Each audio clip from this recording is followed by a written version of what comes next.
Hello बच्चों, कैसे हो आप सभी लोग।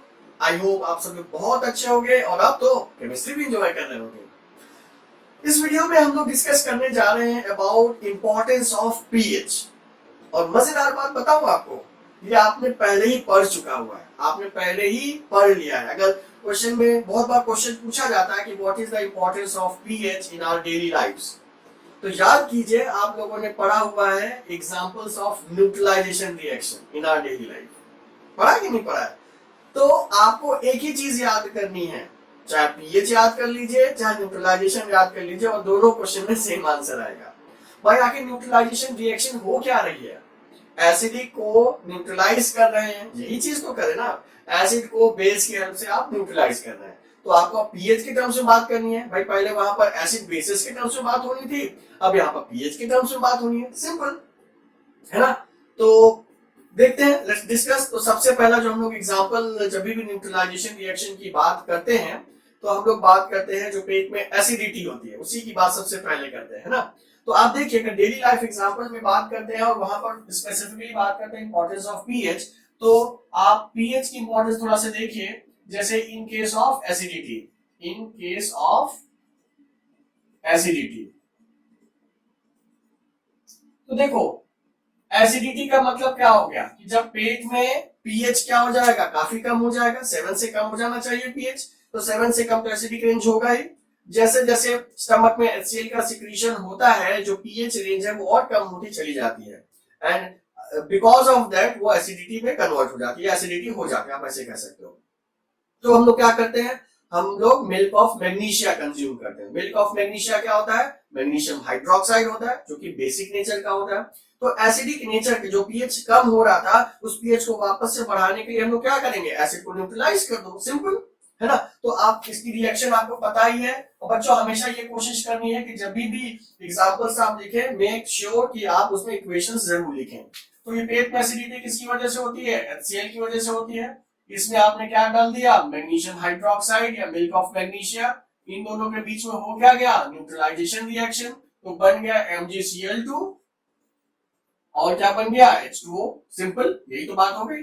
अब आप देखो भाई, पीएच कम हो रहा था बिकॉज ऑफ HCl। जब आपने मिल्क ऑफ मैग्नीशिया कंज्यूम कर लिया तो HCl रिएक्ट कर जाएगा उसके साथ में, वो बन जाएगा सॉल्ट एंड वाटर।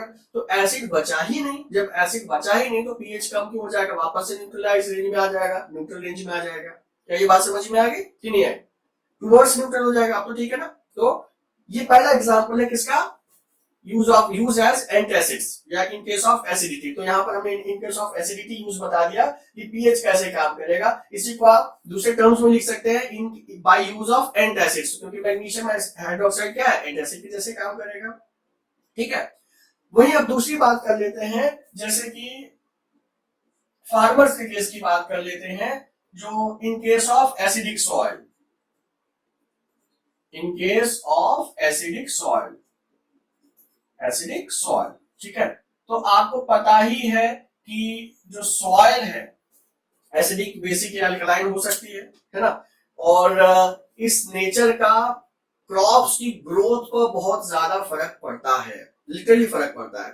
इसीलिए गवर्नमेंट भी कहती है कि हर 2 साल में आप एक बार सॉइल का पीएच टेस्ट कराइए, सो दैट अकॉर्डिंगली आप उसमें मैन्योर या फर्टिलाइजर ऐड करके जो भी आपकी क्रॉप की रिक्वायरमेंट है वो पीएच रेंज एडजस्ट कर लीजिए, ताकि आपका जो यील्ड है, पैदावार है, वो ज्यादा हो।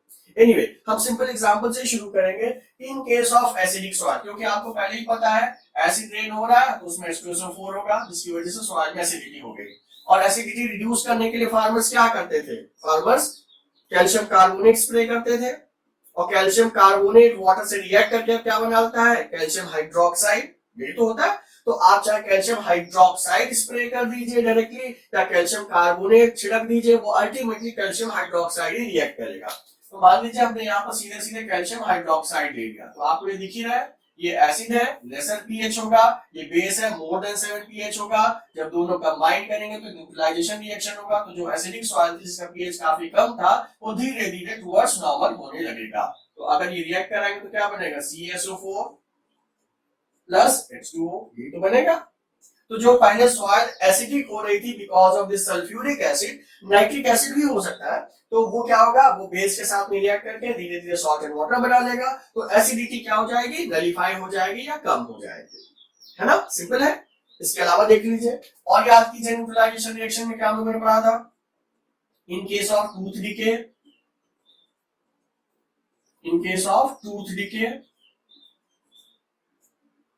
याद आया कि नहीं आया था यार भाई, टूथ डिके कब होता है, टूथ डिके क्यों होता है, समझ लीजिए, जो भी आप खाना खाते हैं उसमें बहुत सारे शुगर्स प्रेजेंट रहते हैं, शुगर्स होते हैं कि नहीं होते हैं, जो माइक्रोब्स होते हैं, बैक्टीरिया होते हैं, उस शुगर को डिकम्पोज कर देते हैं, तो वहां पर एसिड का फॉर्मेशन होता है, तो वो एसिड रिस्पॉन्सिबल होता है टूथ डिके के लिए। यहीं पर एक टर्म आता है critical pH for tooth decay, जो कि होता है 5.5, critical pH for tooth decay 5.5, तो अगर पीएच कम होता है 5.5 से, तो उस केस में क्या होगा, टूथ डिके स्टार्ट हो जाएगा। तो आप सुबह उठकर क्या करते हैं, ब्रश करते हैं, क्यों करते हैं, आप ब्रश इसीलिए करते हैं कि जो पीएच है वो 5.5 से कम ना हो, उससे ज्यादा ही रहे। कैसे ज्यादा रहे थोड़ा सा देख लेते हैं। तो कोई भी एसिड ले लीजिए, मैं कौन सा एसिड लूं मुझे समझ में नहीं आ रहा है, लेट्स सी कार्बोनिक एसिड ले लेते हैं, लेट्स सी H2CO3, ठीक है, कार्बोनिक एसिड वीक एसिड है तो माउथ में प्रेजेंट रह सकता है और आप इससे अच्छे से वाकिफ भी हैं, इसलिए हमने ले लिया। और टूथपेस्ट में कैल्शियम कार्बोनेट होता है CaCO3, CaCO3 होगा, राइट, तो जब CaCO3 होगा तो क्या होगा बताइए, कैल्शियम कार्बोनेट बन जाएगा CaCO3, सॉरी कुछ गड़बड़ हो गया, मैंने कुछ गड़बड़ किया, कैल्शियम कार्बोनेट होता है, और कैल्शियम कार्बोनेट का जो इंपॉर्टेंट इंग्रेडिएंट काम करेगा that should be calcium hydroxide, क्योंकि यही तो बेसिक हो जाएगा, उसका नेचर हो जाएगा, बेसिक नेचर हो जाएगा। थोड़ा सा इसको समझ लेते हैं। मान लीजिए हमारे पास CaCO3 था, आप जरा देखिए सॉल्ट हाइड्रोलिसिस करेंगे तो आपको याद आएगा कि ये किससे मिलके बना था, ये मिलके बना था CaOH होल ट्वाइस और प्लस किससे H2CO3, यही तो याद आ गया कि नहीं याद आ गया, सॉल्ट हाइड्रोलिसिस। तो जब ये H2CO3 है ही है, वापस से कंबाइन करके क्या बना देगा, फिर से सॉल्ट बना देगा, फिर से क्या बना देगा, वाटर बना देगा। कहने का मतलब हो गया जो इस H2CO3 की वजह से जो पीएच कम हो रहा था उसको वापस से न्यूट्रलाइज कर दिया गया और कैल्शियम कार्बोनेट का फॉर्मेशन हो गया। जो टूथपेस्ट है उसमें और भी इंग्रेडिएंट्स हैं, लेकिन जो सबसे कॉमन चीज है वो कैल्शियम कार्बोनेट है, जो कि बेसिक नेचर का होता है, जो कि आप यूज करते हैं। फ्लोरीन वगैरह भी है, ठीक है, फ्लोरीन वगैरह भी उसमें डेफिनेटली प्रेजेंट है, लेकिन जो पीएच को न्यूट्रलाइज करने का जो काम करेगा वो कैल्शियम कार्बोनेट ही करेगा, ठीक है। इसके अलावा कुछ और एग्जांपल्स देखते हैं। इसके अलावा pH is very important for enzymes, in case of enzymes, in case of enzymes, आपको पता ही है बच्चों के एंजाइम्स क्या होते हैं, ऐसे बायोलॉजिकल सब्सटेंसेस जो किसी भी बायोलॉजिकल रिएक्शन को क्या करते हैं, स्पीड अप करते हैं या डिक्रीज करते हैं, तो ऑल्टर टर्म सही रहेगा, ठीक है, ऐसे सब्सटेंसेस जो किसी बायोकेमिकल रिएक्शन को ऑल्टर करते हैं। तो आपने देखा ही है, डाइजेशन सबने पढ़ा हुआ है, स्टमक में क्या होता है, HCl का सिक्रीशन होता है, मतलब स्टमक में जो एनवायरमेंट है वो क्या होगा, एसिडिक होगा, ठीक है। अब आप सिंपल एग्जांपल समझो, जो एंजाइम्स होते हैं हाईली पीएच स्पेसिफिक होते हैं, पीएच स्पेसिफिक। तो अगर हमारे पेट में जो पेप्सिन एंजाइम है जब तक एसिडिक कंडीशन नहीं होगी तब तक वो एक्टिवेट ही नहीं होगा। इन द सेम वे जब स्टमक से बाहर निकलते निकलते जैसे ही स्मॉल इंटेस्टाइन में आएगा तो इस एंजाइम को डीएक्टिवेट कर दिया जाएगा, क्यों, क्योंकि स्मॉल इंटेस्टाइन में जो पीएच होता है वो एल्कलाइन हो जाता है। तो जो एंजाइम्स होते हैं these are highly pH specific, आप थोड़ा भी पीएच कम ज्यादा कर दोगे तो जो एंजाइम की एक्टिविटी है वो चेंज हो जाएगी, वो क्या हो जाएगी, चेंज हो जाएगी, ठीक है। नेक्स्ट, पीएच का एक और इंपॉर्टेंट रोल है to find out relative strength, relative acidity और बेसिसिटी, रिलेटिव एसिडिटी या इसी को बेसिसिटी भी कह सकते हैं, ठीक है। कैसे, देखिए, अगर हमने सिंपल पिछले वीडियो में शायद डिस्कस भी किया था, हमारे पास में दो एसिड्स हैं, ए या तीन ले लीजिए, ए बी सी, एक का pH2, एक का pH4, एक का pH3, है ना। तो सबसे ज्यादा एसिडिक कौन हो जाएगा, जिसका सबसे कम पीएच होगा वो सबसे ज्यादा एसिडिक हो जाएगा। तो यहाँ पर सबसे ज्यादा एसिडिक कौन हो जाएगा, ए, फिर हो जाएगा C, फिर हो जाएगा B। मतलब क्या हुआ, रिलेटिव एसिडिटी आपने फाइंड आउट कर दी कि सबसे ज्यादा एसिडिटी है, फिर उससे कम, फिर उससे कम। अगर ये बेसिसिटी की बात की जाए, बेसिसिटी की सिंपल भाई, एसिडिटी और बेसिसिटी क्या जस्ट अपोजिट है। अगर सबसे ज्यादा एसिडिक होगा तो वो सबसे कम बेसिक होगा, यही तो मतलब हो गया। तो ये सबसे ज्यादा एसिडिक, तो अगर बेसिक के टर्म से बात की जाएगी, अगर बेसिक तो ये एसिडिटी का सीक्वेंस हो जाएगा। अगर बेसिसिटी तो पहले मैं लिख दूं ताकि कंफ्यूजन ना हो, ये एसिडिटी के हिसाब से, ठीक है, सबसे ज्यादा एसिडिक। अगर बेसिक्स बेसिसिटी के हिसाब से करोगे तो ए सबसे कम हो जाएगा, सी उससे ज्यादा हो जाएगा और बी सबसे ज्यादा हो जाएगा। ये किस टर्म में हो जाएगा, ये हो जाएगा बेसिसिटी। तेरी बात समझ में आ गई। तो एसिडिटी बेसिसिटी या रिलेटिव पोजीशन या रिलेटिव ज्यादा एसिडिक कौन है या कम एसिडिक कौन है, ये भी हम लोग बता सकते हैं with the help of pH.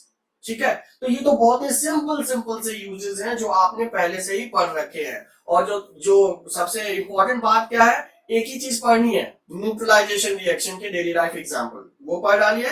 Neutralisation reaction के डेली लाइफ एग्जांपल, उसी को पीएच में आप फिट इन कर सकते हैं। क्योंकि भाई वो न्यूट्रलाइजेशन का मतलब ही हो रहा है आप पीएच चेंज कर रहे हो, एसिडिक को बेसिक में कर रहे हो, या अगर बेसिक होगा तो वापस उसको एसिडिक में करोगे, है ना, सिंपल बात है। तो आपको एक ही चीज पढ़नी है, न्यूट्रलाइजेशन रिएक्शन के डेली लाइफ एग्जांपल, और उसको आसानी से आप फिट इन कर सकते हैं इंपॉर्टेंस ऑफ पीएच में, है ना।